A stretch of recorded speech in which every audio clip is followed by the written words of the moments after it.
Co to já vím? Znuděnou rodinu v domácnosti. Teď se nemusíte otavovávat, protože všeho staprst přicházejí. Bonovy burgery. Nové zábavní centrum zaručeno zrušení pro všechny. Ale neberte to ode mě. Berte to tomuhle chlapovi. Otevírá se 28. června na Cross Street 8262.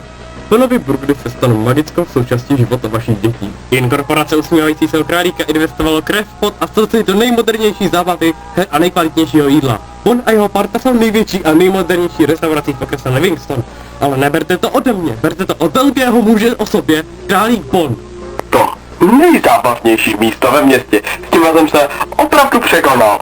Ani nevím, jak začít. Výsledek 20 nových her ze super zábavní herní zónou s pokerovým bludištěm a magickou hudební show s celou rodinou, zábavou, s kouzlami a smíchem.